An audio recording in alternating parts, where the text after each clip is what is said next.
Here the name itself indicates that the messages are divided into small unit is called packet. So here the packets itself called datagram, and it is considered as independent entity. It includes three different phases to establish the connection. Before transferring the data in circuit switching, a dedicated line or link must be exist between the sender and receiver.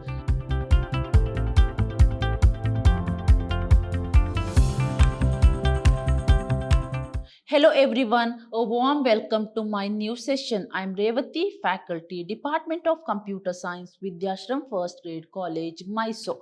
We are on the sixth session of HDLC and switching technologies. In today's session, I am going to discuss the types of packet switching. Before going to start today's session, let me to recall the things what I discussed in the last session. In the last session, we discussed what is switching. Under switching, we discussed the three different types of switching. In that first one, packet switching, message switching and circuit switching. But in today's session, I'm going to deal with the types of packet switching. So what is packet switching?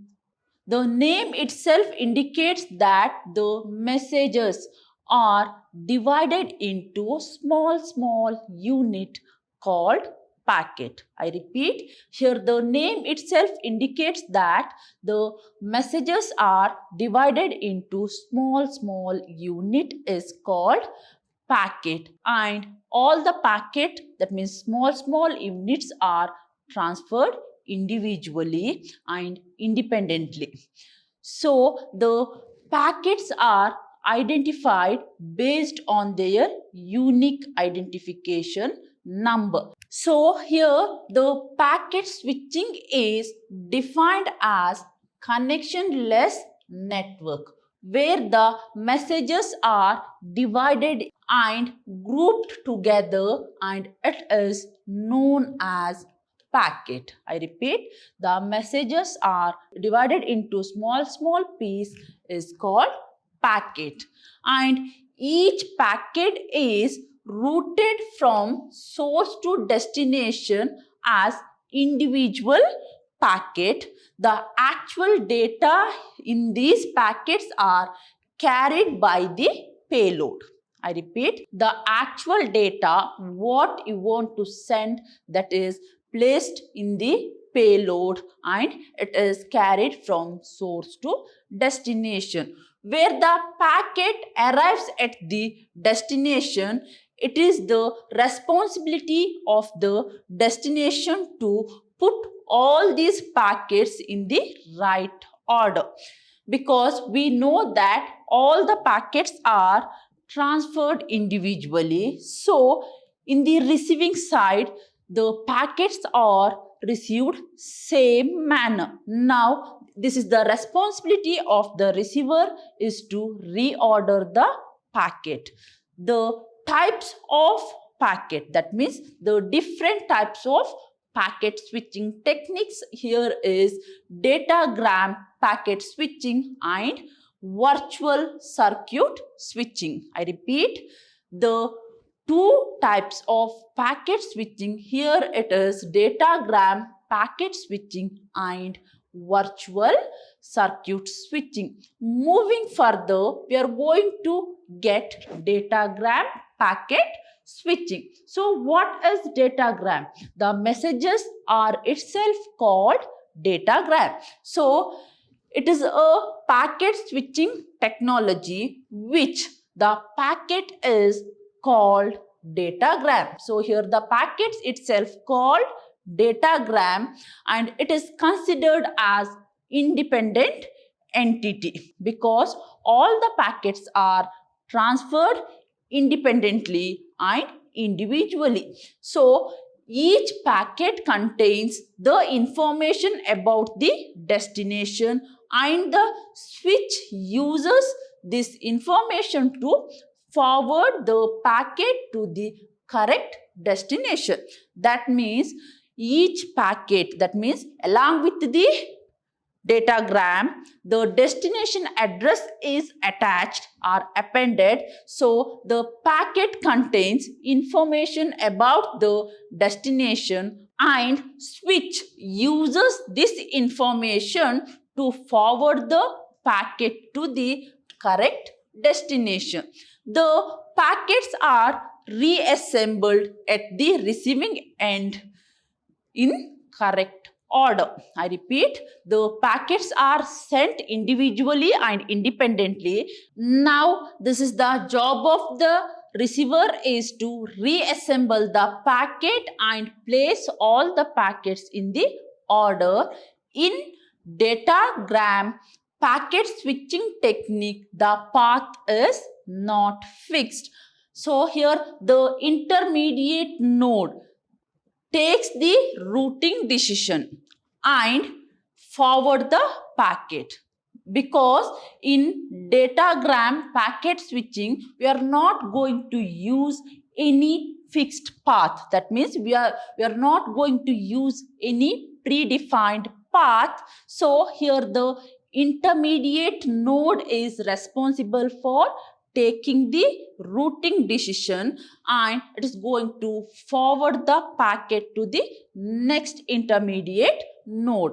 The datagram packet switching is also known as connectionless switching.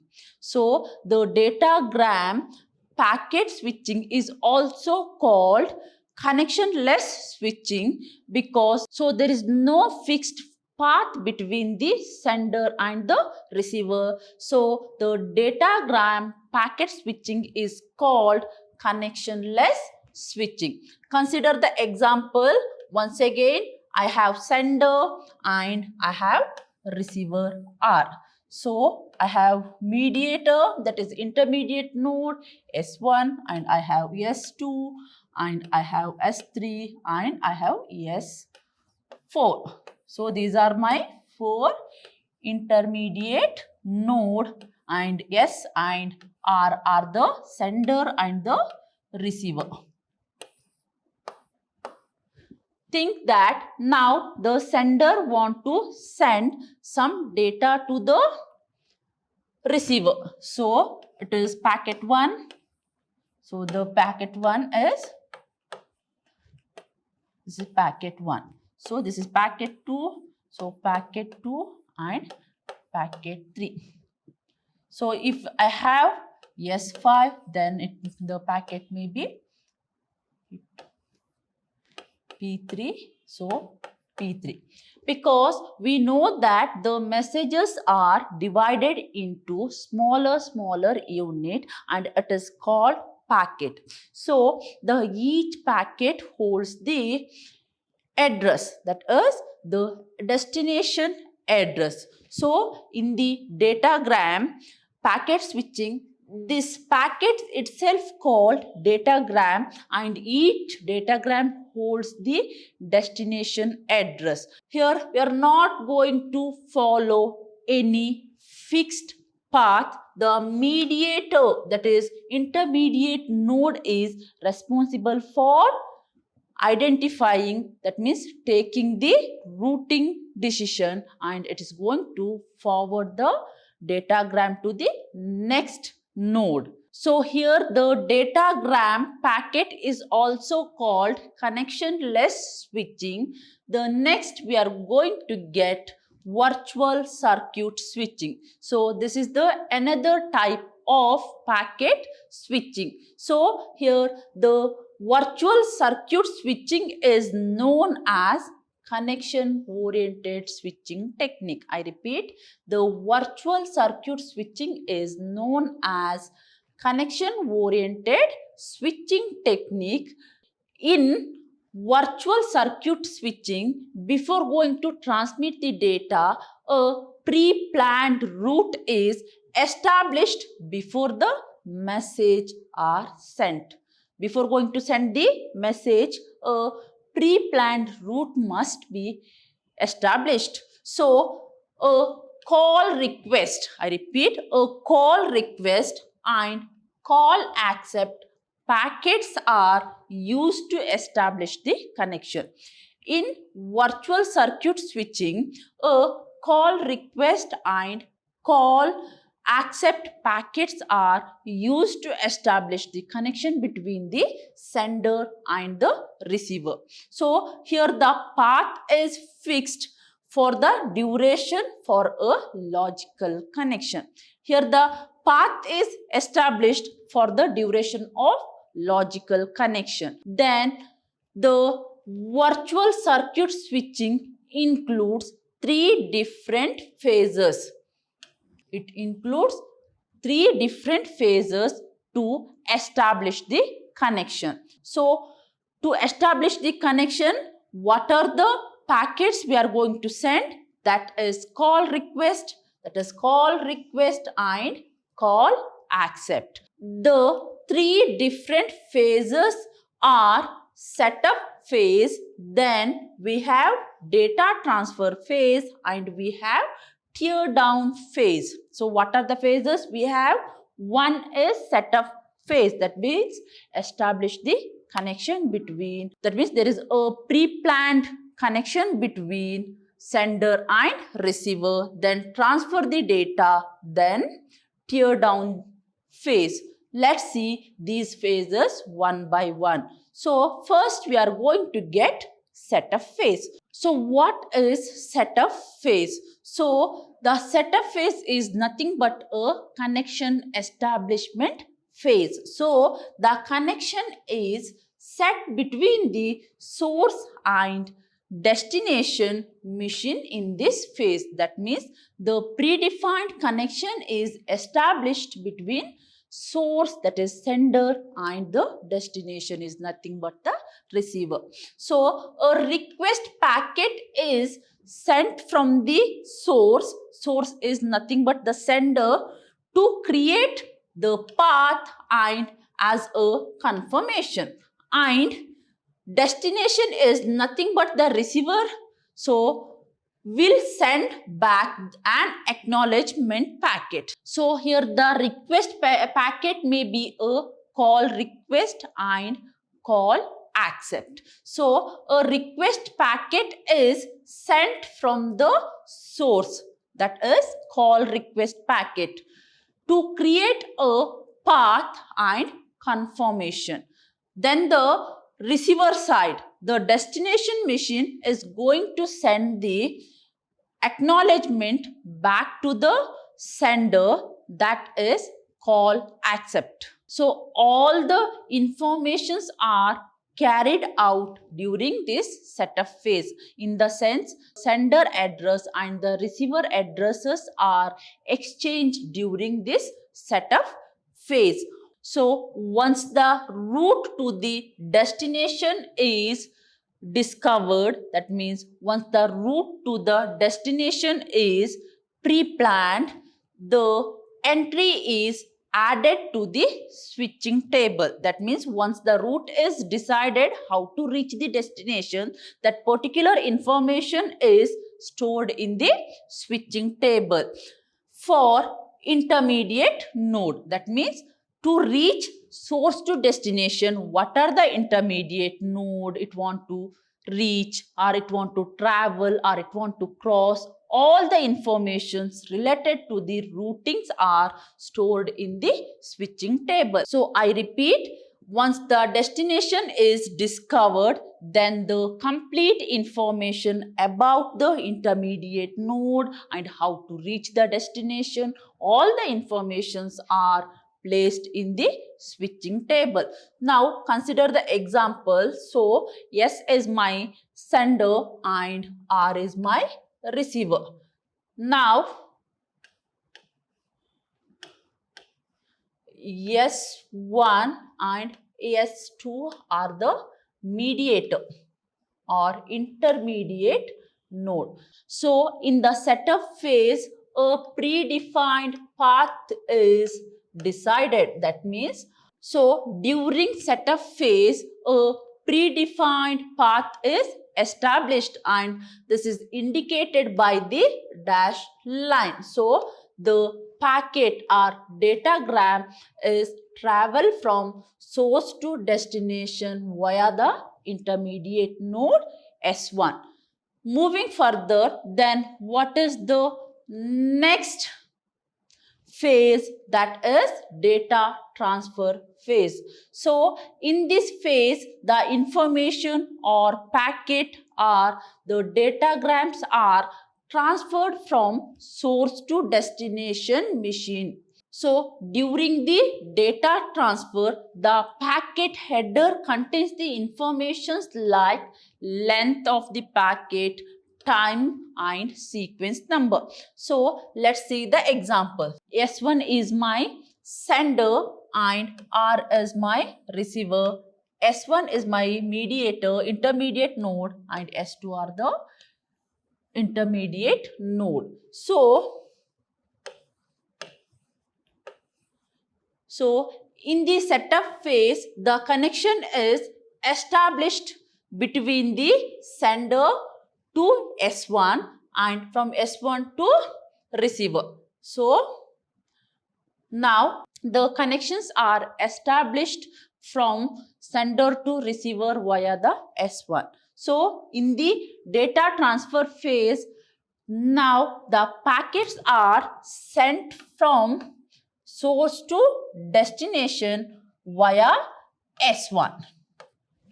So the packet contains the informations like length, time and sequence number.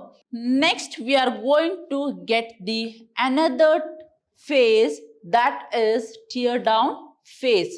In the tear down phase, once all the data is transferred from source to destination, the destination machine will send back a special packet called tear down packet to the source machine.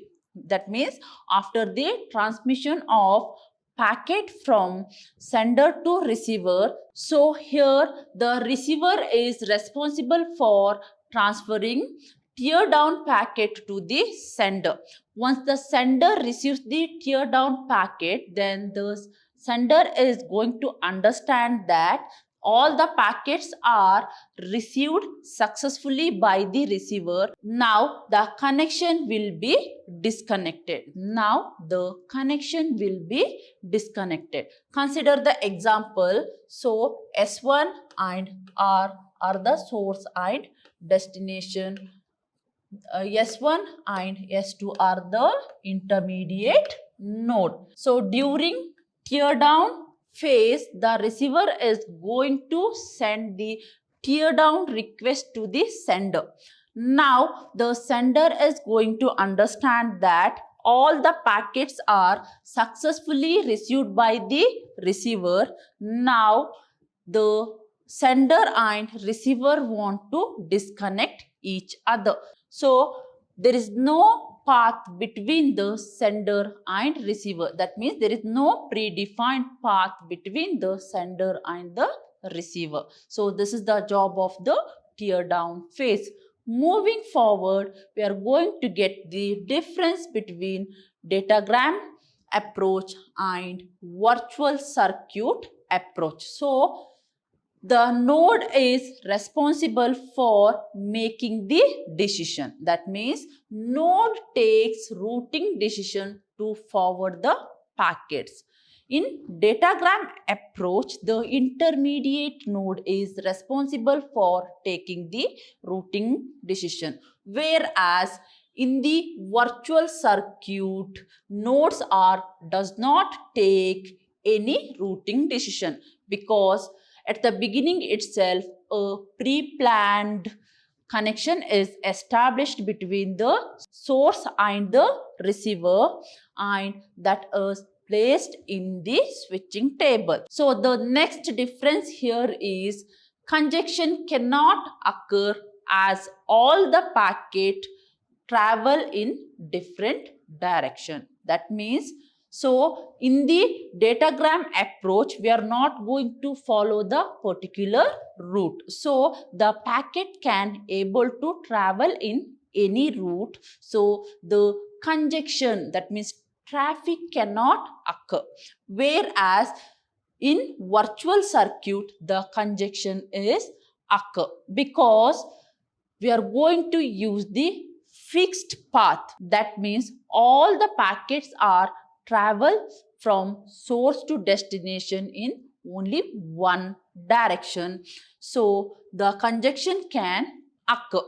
The next difference here is it is more flexible as all the packets are treated as an independent entity. That means in datagram approach, the messages are divided into smaller piece called datagram, and each datagrams are sent separately and individually. So this is treated as independent entity. So here the virtual circuit is not flexible. These are the some of the difference between datagram approach and virtual circuit approach. Moving forward, we are going to get the difference between circuit switching and packet switching.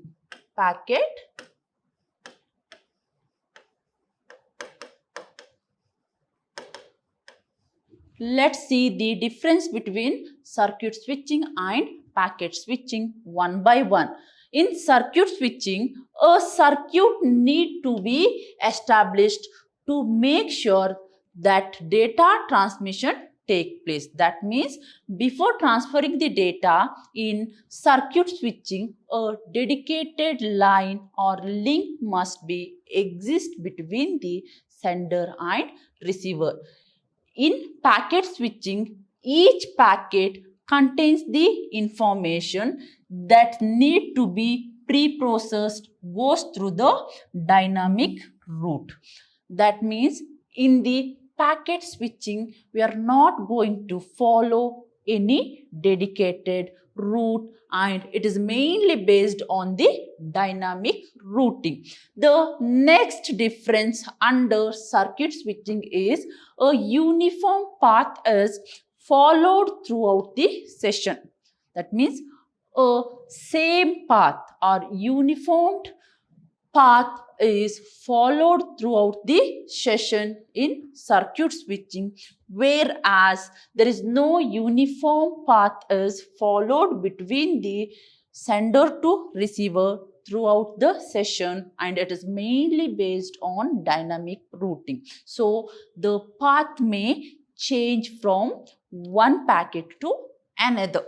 The next difference under circuit switching is it is most ideal for voice communication. That means the circuit switching is mainly designed for voice communication, especially for telephone network, whereas the packet switching is mainly used for data transmission as the delay is not uniform. That means the packet switching is mainly designed for data transmission, whereas the circuit switching is mainly designed for voice communication. In the voice communication, we required uniform delay. The next difference of circuit switching is without a connection, it cannot exist. So, without any connection, it cannot be exist as the connection is needs to be present on the physical layer. So, it is a connection oriented, whereas the connection is not necessary in packet switching because it is present on network layer. Then the data to be transmitted is processed at the source itself. That means whatever the data want to transfer, that must be processed in the source itself, whereas in the packet switching, the data is processed and transmitted at the source as well as switching station. Here, data is processed and transmitted by the sender as well as the switching stations. These are the some of the difference between circuit switching and packet switching. So here the circuit switching is mainly designed for voice communication, and a uniform delay is very important, whereas it is mainly based on the connection, that is connection oriented. So a connection is present in the physical layer, whereas in the packet switching it is mainly designed for data transmission. So the connection is necessary and the connection is established in the network layer. So these are the few difference between circuit switching and packet switching. Moving further, we are going to get the difference between message switching and packet switching. In the message switching, a complete message is passed across the network. I repeat, in the message switching, a complete message is passed across the network, whereas in the packet switching, the message is divided into smaller pieces and each piece is transferred independently. So the next difference here is a computer language used in the message switching is ASCII, whereas the binary type is used in packet switching. That means to design packet switching, a binary type is used. The next difference of message switching here is we are not going to use any fixed message block. That means it can be a variable length message block. But whereas in packet switching, we are going to use fixed block size. That means we are going to use tight upper limit on block size. Then the next difference here is message exists only in one location in the network. I repeat, in the message switching, the message is exist in the one location in the network, whereas the packets of the message exist many places in the network. I repeat, in message switching, the message is exist any one of the network, whereas in packet switching, the message exists in many places in the network. The next difference of message switching is the example. Here the example is Hope by Hope, telex, forwarding and Unix to Unix copy protection. These are the example for message switching, whereas for packet switching, the example is frame relay, IP, that is Internet Protocol, and X.25. The next difference of message switching is the physical links are allocated dynamically. That means the connections are established dynamically in message switching, whereas in the packet switching, the virtual links are made simultaneously. So here mainly based on the virtual link. The last difference under message switching is access time is reduced due to the increase in performance as packets are stored in disk. Here the access time is reduced due to the increase in the performance as packets are stored in the disk. But in packet switching, packets are stored in the main memory. I repeat, in message switching, packets are stored in the disk, whereas in the packet switching, the packets are stored in the main memory. So these are the some of the difference between message switching and packet switching. In today's session, we discussed the types of packet switching. What are the two types of packet switching we discussed? That is datagram packet switching and virtual packet switching. These are the two types of packet switching. At the same time, we studied the different phases of virtual packet switching. In the next session, I'm going to deal with X.25 protocol. Dear students, in today's session, you got more information about the types of packet switching. Thank you for watching my session. Let's meet in the next session. Until then, take care. Thank you.